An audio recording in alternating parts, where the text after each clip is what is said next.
Right now, there is something living in your body that has absolutely nothing to do with a muscle injury or a structural problem or getting older.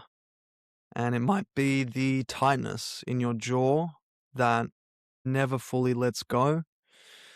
Could be a heavy pressure in your chest that sits there even when life from the outside is objectively fine.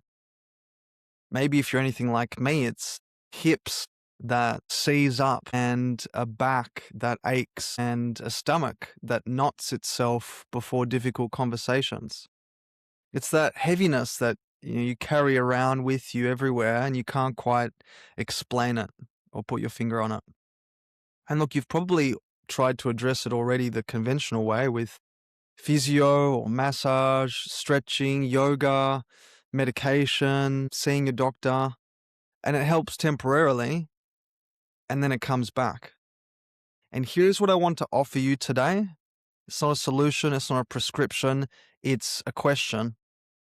What if that tension, the tightness, the heaviness is not a physical problem at all?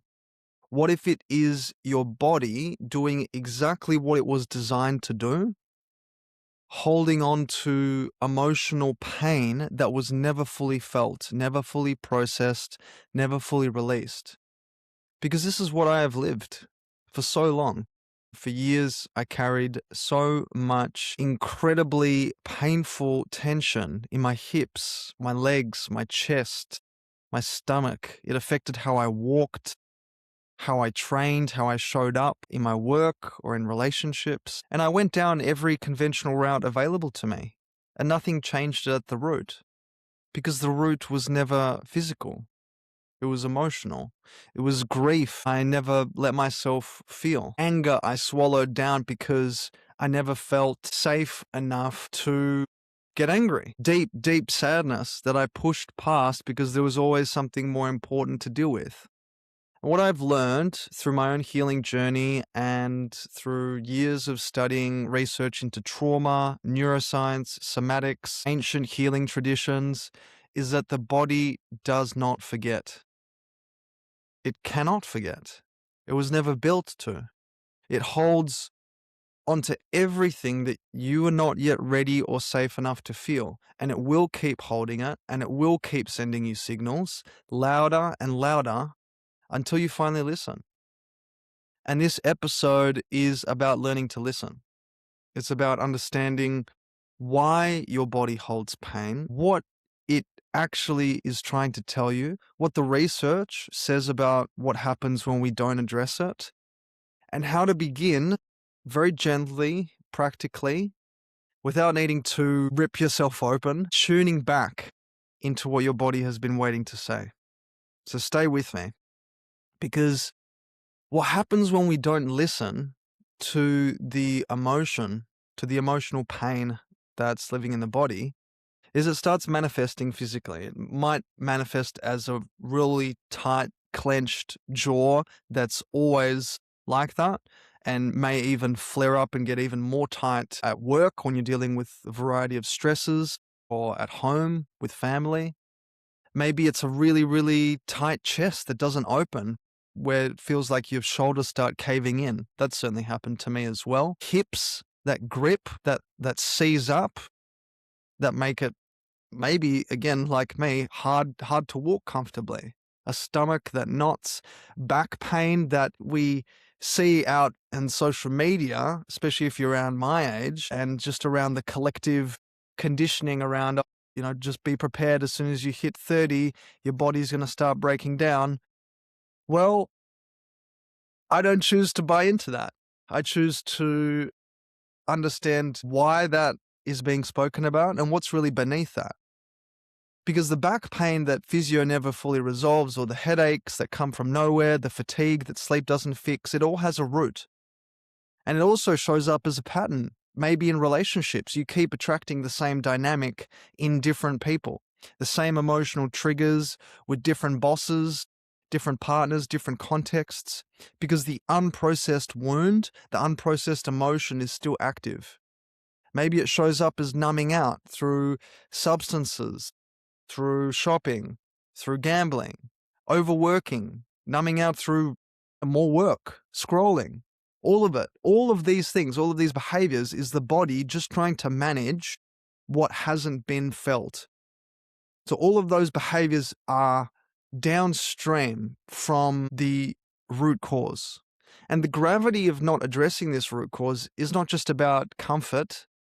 It's about the quality of every relationship that you're in, every decision, every creative act that you're capable of. Like I said, I mean, only now am I starting to get some relief from practically over a decade of hip and leg tension, which made it incredibly hard for me to walk comfortably with these muscles that had seized up on the right side of my body, on my leg, and going through the conventional route, seeing my GP, getting cortisone injections, getting some relief for a few weeks, and then the pain coming back, doing a few years of physio, rehabilitation exercises, stretching, yoga, getting super, super stretchy. I'm very stretchy, but it didn't address the root cause. Nothing physical was working. No physical solution worked because the problem wasn't physical for me. So what if your body has been trying to tell you something for years and you just haven't known specifically how to listen? And the science behind this is that the body is not just a vehicle to help you get from A to B. It's actually a biological recording device. It records every experience and every significant experience, especially those that were overwhelming or unsafe to fully feel at the time, to complete that stress response in that moment of overwhelm. That unfelt experience gets encoded, gets stored in your body's physiology. Now, I've referenced Bessel, van der Kolk, Body Keeps the Score. You've probably heard it time and time again.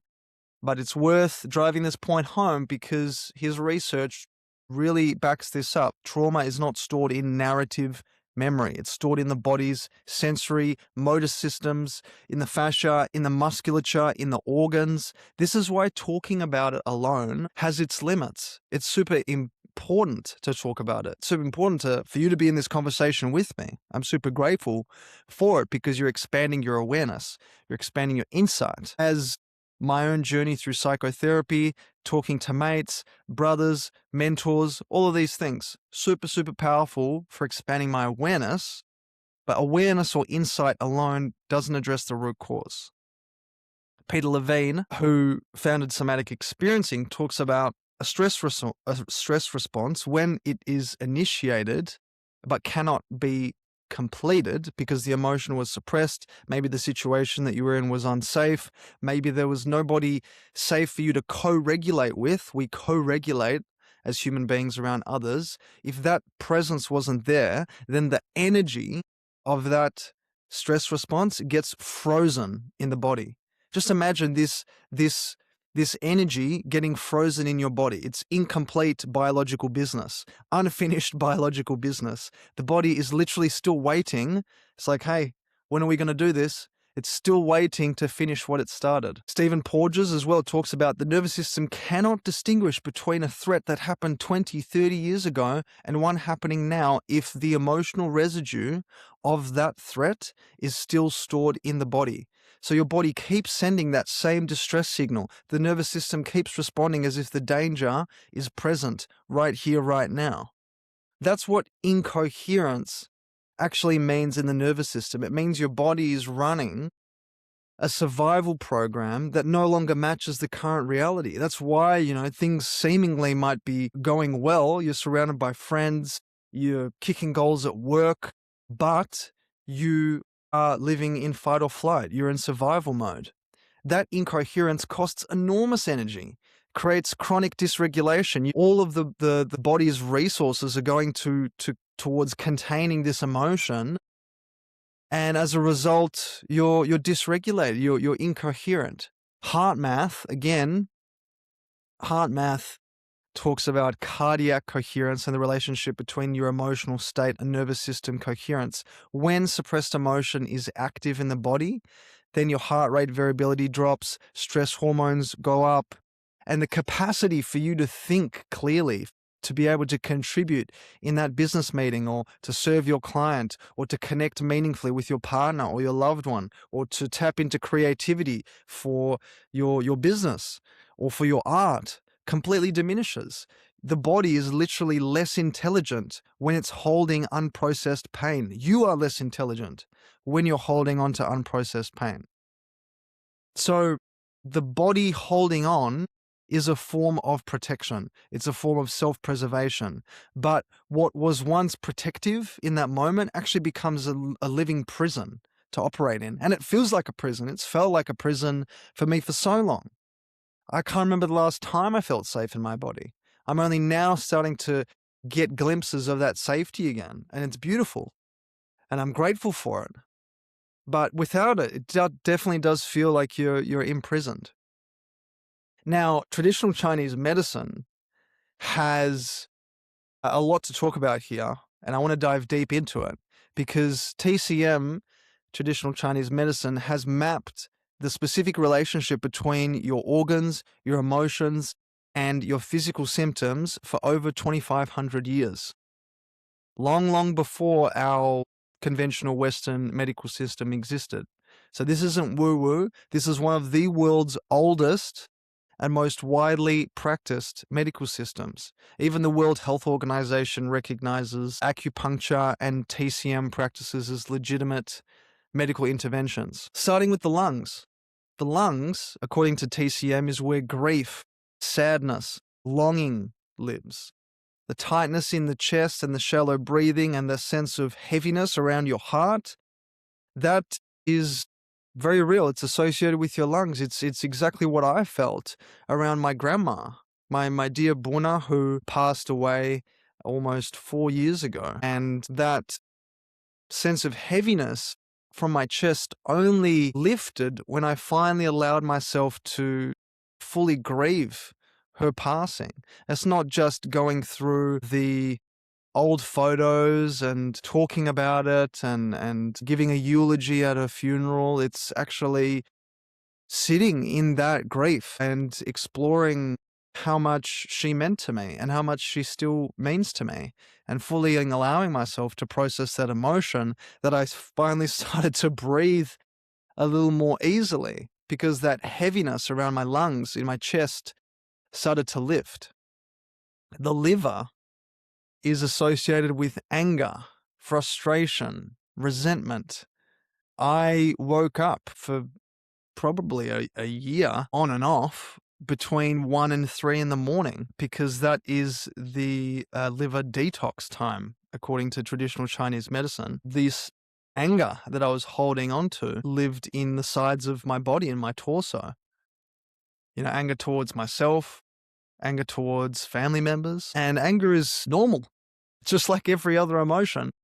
Unfortunately, it gets shamed and stigmatized, and many of us get taught that it's not safe or normal to get angry from a very early age, and so we shut down that part of ourselves. And when that finally began to move, and I allowed myself to get angry and to roar and to really express that, I actually started to feel more opening around the side of my body, around my right rib cage where my liver is stored. That opened up my hips as well for better workouts. Kidneys, they're to do with fear, existential anxiety, chronic stress, manifests as low back pain, a deep exhaustion that goes deeper than physical tiredness, often associated with feeling perpetually unsafe. Stomach and spleen, to do with worry, overthinking, rumination.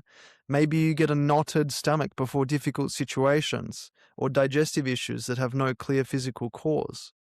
The heart, to do with joy, but also trauma and emotional shock. So can lead to palpitations, chest tightness, difficulty feeling genuinely safe in connection with others, and perhaps literally like having a wall around your heart, making it difficult to open your heart up, literally, in relationship with partners and loved ones. I know it might sound fluffy and I know it might sound like a metaphor, but what traditional Chinese medicine has been teaching us for almost 3,000 years is that there is a functional relationship here between your emotional state and your organ health that is increasingly being validated by modern research into the gut-brain axis, the vagus nerve, psychoneuroimmunology. So this stuff is real, and the body is not trying to punish you with the pain that you're experiencing. It's just trying to communicate with you. Like these diseases and illnesses and tightnesses and symptoms and the body malfunctioning, all of these things aren't random. Body, like people talking about, when you get to 30 and your legs stop working, or you get sore knees, or your back starts flaring up, it's just part of getting older. Right, okay. But there are so many sprightly, active, limber, supple, fit, healthy, vital 30, 40, 50, 60, 70, 80-year-olds that don't deal with that. So how do you explain that? The body doesn't malfunction randomly. Every single symptom is a specific signal. The question really that we should be asking is not why is my body breaking down, but whether we are willing to listen. And so the grief that I've experienced with the loss of loved ones, the anger directed towards myself, directed towards family members that lived in my hips, in my legs, in my chest. And by actually doing deeper somatic healing, emotional processing, shadow work, energetic work, actually started to alleviate the tightness here. And when I talk about these emotions harbored either towards myself or towards family members or other people in my life, this is not here to blame or to shame or to finger point at anyone. The reality is no one will ever love you in exactly the way you need to be loved. And for many of us, we hold on to that pain of not feeling like we are loved in the way that we want to be loved. It's not a failure of the people around you at all. It's actually an invitation to develop that relationship with yourself, because no one else can love you the way that you need to be loved but you. That's your job.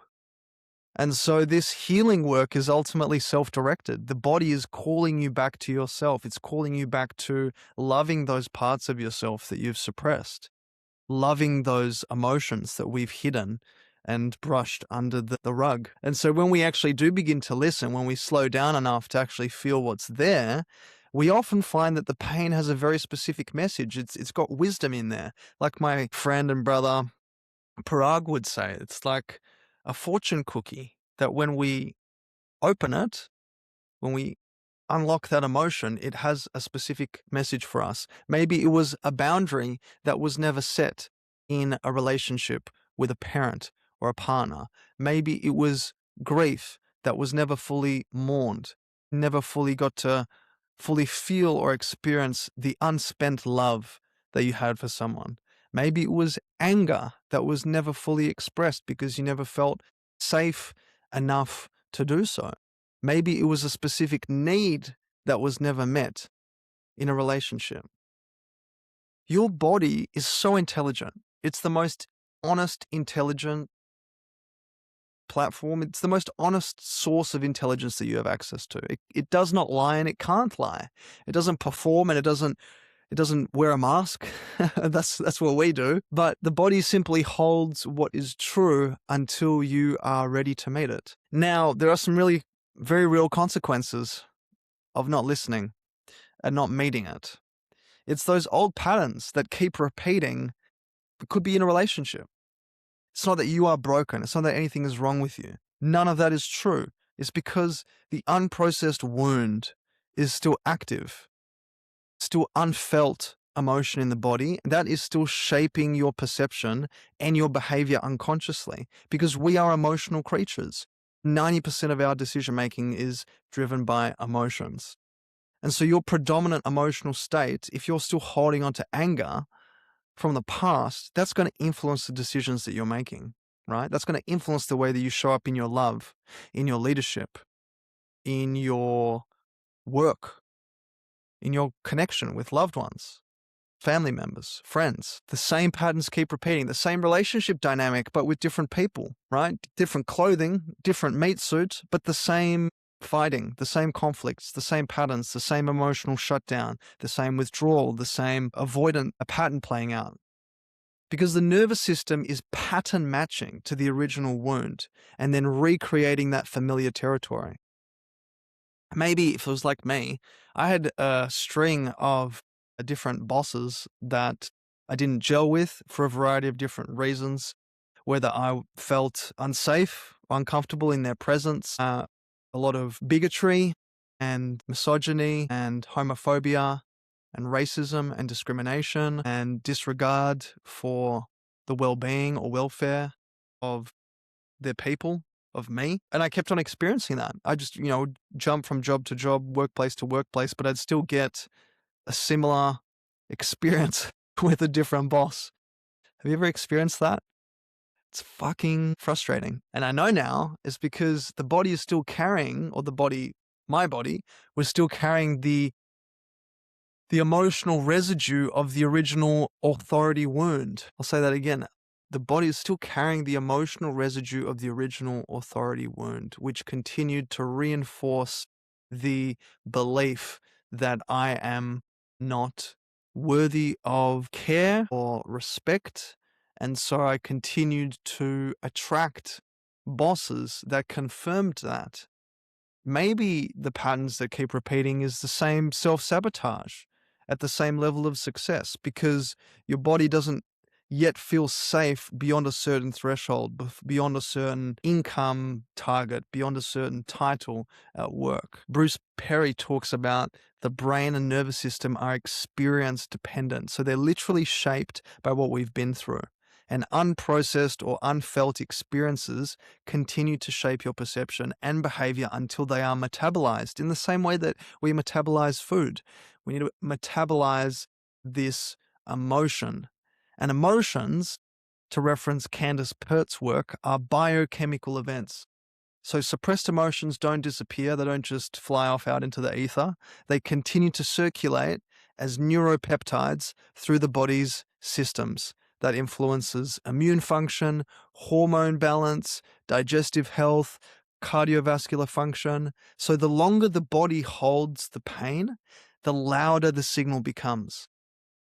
And what starts as a whisper, maybe it's a subtle tightness here in the jaw or in the chest, a mild anxiety that crops up towards the end of the day or the end of the week, Sunday scaries, eventually turns into chronic pain. It turns into chronic illness. It turns into chronic relational dysfunction. It turns to a chronic creative block.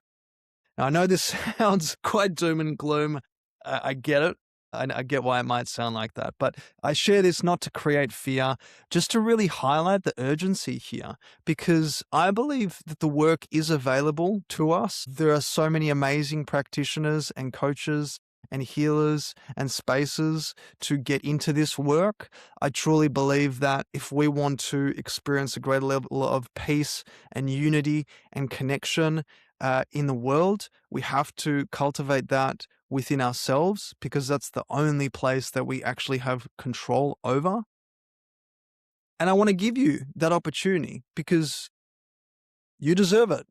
You deserve to live a pain-free life. I mean, yes, there will still be pain and life will still serve you a cosmic slap in the face, but you deserve to have the tools and the resources and the safety to be able to let go of that pain and to feel freer, to feel liberated. You don't need to do years of therapy before you can begin listening to your body. You don't have to do what I did, doing 8 years of therapy before getting into this. You can actually start now. You can start now in a very gentle and grounded way.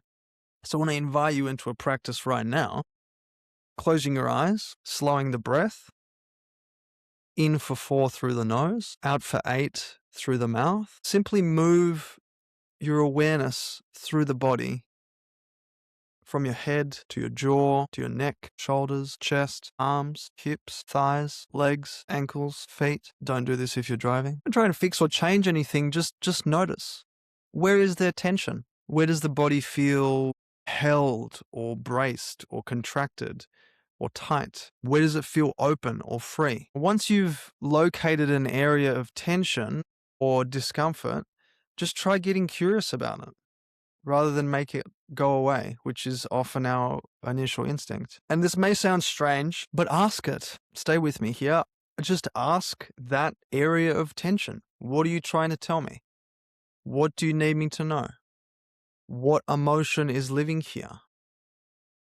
You don't need to force an answer or try and come up with something on the spot. You just need to create the conditions of enough safety and slowness and pause that something can begin to surface. Dan Siegel says that healing happens when we can stay present with the sensation without either numbing it out or being overwhelmed by it. So actually breathing through it. The goal isn't to flood the system, but to just gently approach the edge of what the body is holding and then let it begin to speak to you. This, what you've just done, is the doorway into deeper somatic work, shadow work, and emotional processing. All of which will go deeper into future episodes as we're going to start bringing this in for a landing. But just for now, begin with the willingness to listen. I mean, just by doing what you've done in making it this far, that tells me that there's a certain level of readiness in you, in your nervous system, that wants to go deeper. That willingness alone to go deeper actually sends your body a really powerful message. I'm here. I'm not running anymore. I am ready to hear what you have to say. I'm ready to listen. I'm ready to get curious. I know in the last episode, or the last solo episode, I talked about healing being messy and uncomfortable and getting worse before it gets better. That's true, but it's not about tearing yourself open or cracking yourself open, even though sometimes it might feel like it. Lord knows it does. It's just about becoming kinder, more patient, more curious, humble, listener to the intelligence in your body that has been living there, waiting for you all along. Your body has been doing a lot. Your body has been carrying a lot of grief, a lot of sadness, a lot of shame, a lot of anger, a lot of fear. Your body has been carrying so much. It's been carrying a lot for you, and it's been protecting you, and it's ready when you are to let it go. So whether it was tightness in the jaw or a weight in your chest or that seizing up sensation in your hips, it's not a life sentence. It's not forever, even though it might feel like it. It's simply a conversation that's waiting to happen. So, yeah, if this landed, please share it with someone who needs to hear it. Maybe someone who's been struggling with all kinds of pain in their body for months, years, maybe even decades, struggling to get any sort of relief. Maybe they've tried a variety of different conventional solutions like me and still feeling a bit exasperated. Maybe this is the thing that they need to listen to. And if it helps you, please help me out and help us out by leaving a rating or review. Like I've said, it helps this show reach the people it's meant for. I've made quite a few references to different thought leaders, research, and